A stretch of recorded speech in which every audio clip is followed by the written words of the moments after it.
Hello everyone and welcome back to the videos. आप सबका channel पर बहुत बहुत स्वागत है। मित्रों, हम लोगों ने आप लोगों के बेनिफिट के लिए एक सीरीज शुरू की है जो है डेली एसए सीरीज। यानी हम जितने भी स्टैंडर्ड्स ऑन ऑडिटिंग है, जितने भी engagement and quality control standards है हमारे ऑडिटिंग के सब्जेक्ट में, वो सारे कवर करने वाले हैं। अब इसमें खासियत एक ऐसी चीज़ है इस सीरीज की कि हम लोग CA intermediate and CA final ऐसा पर्टिकुलरली इंस्टीट्यूट का स्टडी मटेरियल रेफर नहीं करने वाले। हम लोग जो ओरिजिनल टेक्स्ट है, जितने भी आपके engagement and quality control standards है, उन सब का एक एक पैराग्राफ एकदम डिटेल में पढ़ने वाले हैं, ताकि आपके एग्जाम में तो वो बेनिफिट देंगे ही देंगे, साथ ही साथ आपका जो प्रोफेशनल जर्नी है, जो प्रोफेशनल ग्रोथ है, उसमें भी आपको वो मदद करने वाले। बहुत बहुत वैल्यूएबल वीडियोस ये रहने वाले हैं।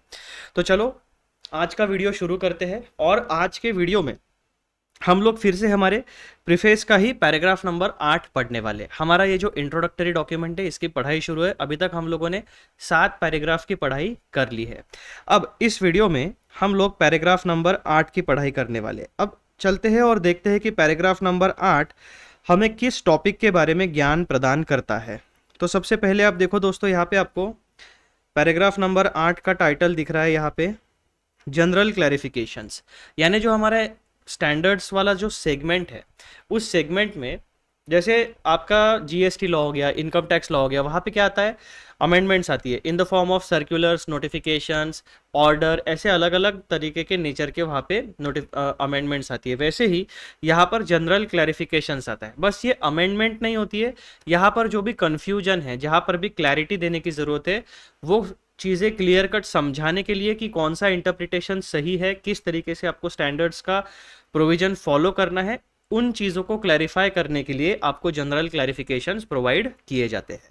ठीक है दोस्तों, आ जाओ। अब हमारा सिस्टम कैसा है पढ़ाई करने का। हम लोग क्या करेंगे, जो हमारा ओरिजिनल डॉक्यूमेंट है, जैसा कि आपको यहाँ पर दिख रहा है, ये वाला आपका ओरिजिनल डॉक्यूमेंट आपको दिख रहा है।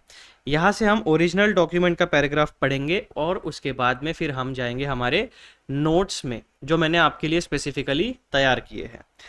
तो सबसे पहले देखो दोस्तों, पैराग्राफ नंबर 8 क्या बताता है हमें जनरल क्लैरिफिकेशंस के बारे में। General clarifications are issued by the board, यानी auditing and assurance standard board, under the authority of the council of the institute. अब तक हमें ये बात पता चल गई है कि हमारे लिए दो चीज़ें इंपॉर्टेंट है। पहला, institute of chartered accountants of India, और उसका एक ऑडिटिंग वाला जितना भी स्टडी मटेरियल है, जितना भी सेगमेंट है, उस सब को हैंडल करने वाला एक बोर्ड है, वो है auditing and assurance standards board. तो हमारे ऑडिट से रिलेटेड जितना भी स्टडी मटेरियल इशू होगा, जो भी चीज़ें इशू होंगी, वो सारा का सारा auditing and assurance standard board के अंडर ही काम होने वाला है।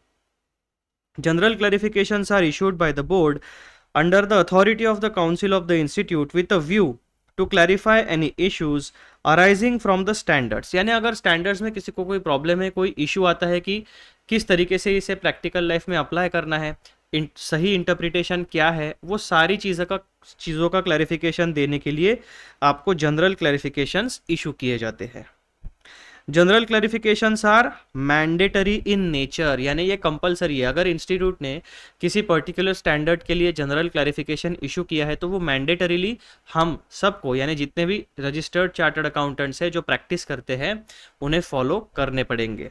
तो ये बेसिक 3 लाइन का पैराग्राफ है। लेकिन जब हम अपने नोट्स में चलते हैं, तो इस पैराग्राफ नंबर 8 को जब हम डिकोड करते हैं अच्छे तरीके से डिटेल में, तब हमें दिखता है दोस्तों कि यहाँ पर हमारे लिए कुल मिलाकर 6 पॉइंट्स इंपॉर्टेंट है। 5 इंपॉर्टेंट पॉइंट्स है। Point number 6 and point number 7 summary and final thought है। ठीक है, तो पहला पॉइंट हमें क्या पता चलता है पैराग्राफ 8 जनरल क्लैरिफिकेशंस के बारे में। मीनिंग ऑफ जनरल क्लैरिफिकेशंस, उसका मीनिंग क्या है इन कॉन्टेक्स्ट ऑफ ऑडिटिंग। दूसरा, इशूइंग अथॉरिटी, कौन इशू करता है। Point number 3, purpose of general clarifications. Point number 4, nature and status, क्या ये मैंडेटरी है या नॉन मैंडेटरी है, इसके बारे में जानकारी हमें मिलती है। Then practical implications for professionals, यानी जो भी रजिस्टर्ड चार्टर्ड अकाउंटेंट है, जिसके पास सर्टिफिकेट ऑफ प्रैक्टिस है, और जो प्रैक्टिसिंग और जो क्लाइंट को ऑडिटिंग के सर्विसेज प्रोवाइड करता है, या एंगेजमेंट या क्वालिटी कंट्रोल स्टैंडर्ड्स वाली सर्विसेज प्रोवाइड करता है, उन सब के लिए इन जनरल क्लैरिफिकेशंस का क्या इम्पैक्ट है वो बात। फिर पॉइंट नंबर 6 में हम देखेंगे समरी ऑफ की टेकअवेज, यानी ये 5 मुद्दों की summary and final note regarding general clarifications. तो आ जाओ, सबसे पहला पॉइंट हम देखते हैं। सबसे पहले हमें क्या दिखेगा, मीनिंग ऑफ जनरल क्लैरिफिकेशंस। अब ये जनरल क्लैरिफिकेशन जो टर्मिनोलॉजी है इसका मीनिंग क्या है।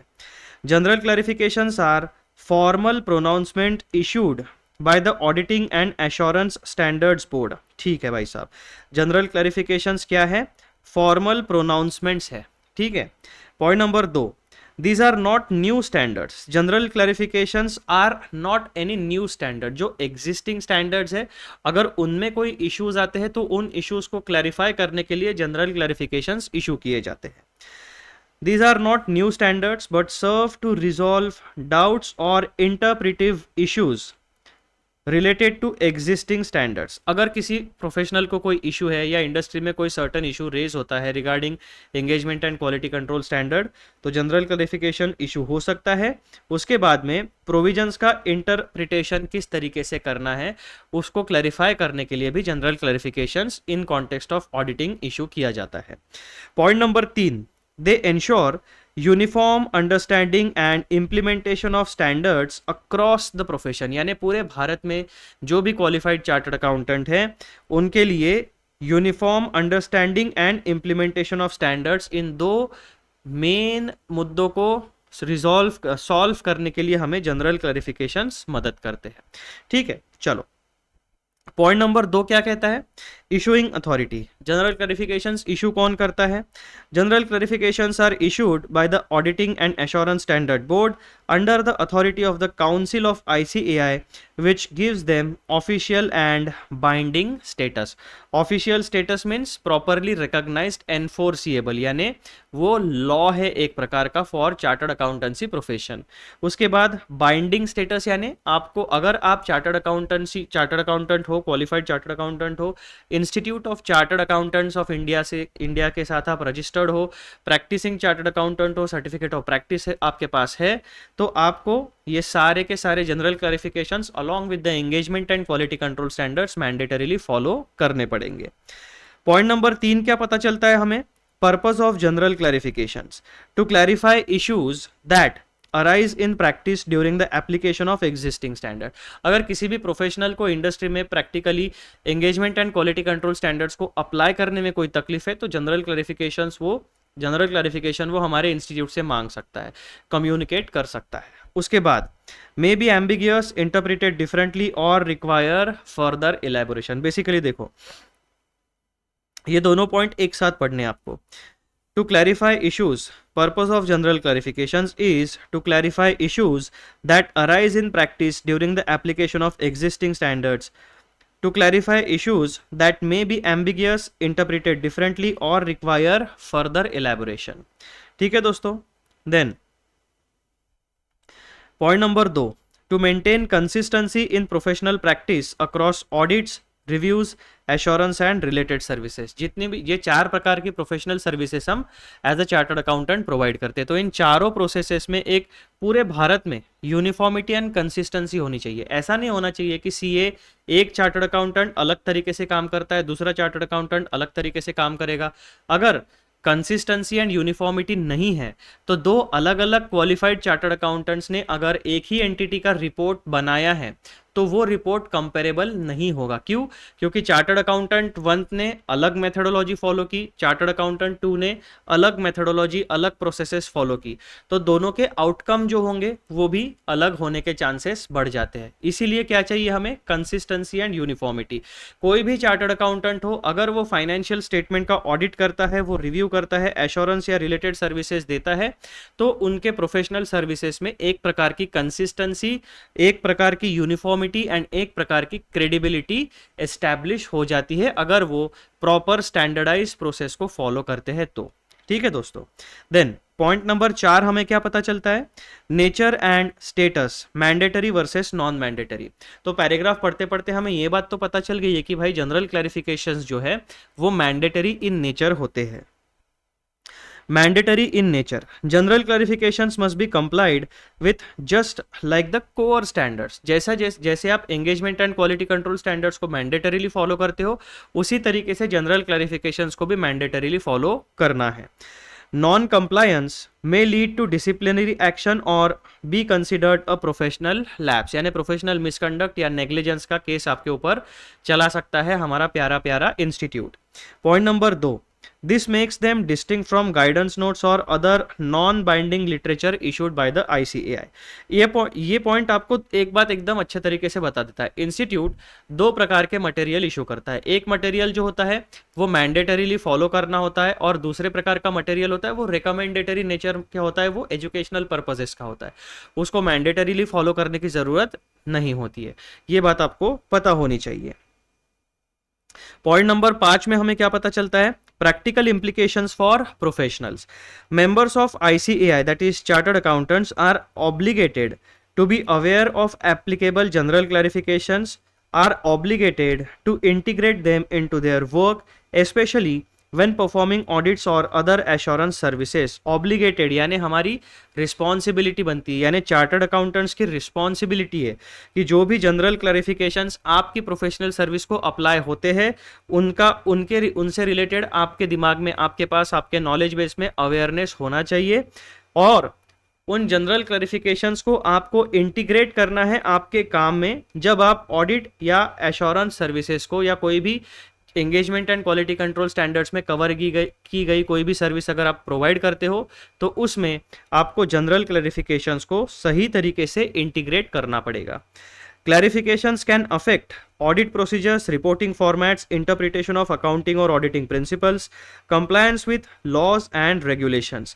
General clarifications कौन से एरिया में इशू किए जा सकते हैं या फिर उनका इम्पैक्ट कौन से प्रोसेसेस में या कौन से प्रोफेशनल सर्विसेज पे पड़ सकता है.